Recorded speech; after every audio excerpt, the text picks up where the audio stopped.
алған Бекхат Қанапиянов деген азаматымыз. Иә, ол сахна мәдениеті жоғары орындаушылық шеберлігімен талай тыңдарманның жүрегін жаулаған өнер иесі. Ән қоржында жүрекке жететін сырлы әуендер мен әсерлі туындылар мол. Бүгінгі кеште ол өз өнерін ортаға салып, мерейтой иесіне деген ыстық ықыласын ән арқылы жеткізбек. Ендеше құрметті қонақтар, ортаға сахна төріне сіздердің зор қошеметтеріңізбен ортаға Бекхат Қанапиянов. Жаңа зімені әні Қалдыбек Мұнатындығы сөзі Аманжол Мағажановтығы орындаған Бекхат Қанапиянов және Аманат Биштер ұжымы. Қарсы алыңыздар. Ассалаумағалейкум.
Рахмет.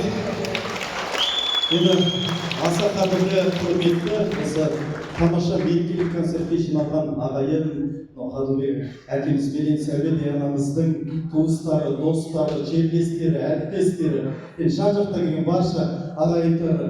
Енді бұл әннің бір хикаясы бар да, бұл әнді жай айтып кеткім келмей тұр да бұл сахнадан.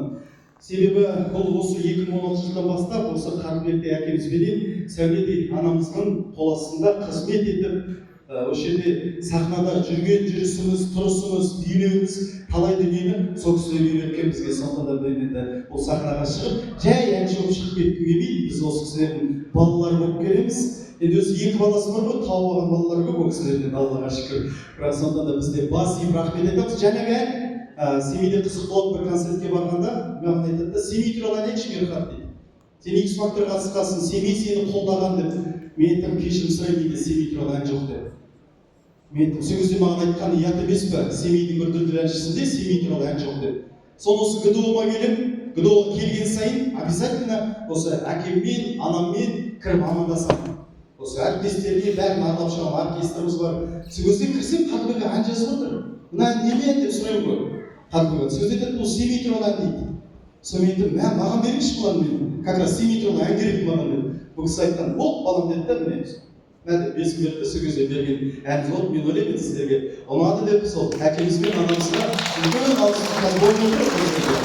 Рахмет сіздерге.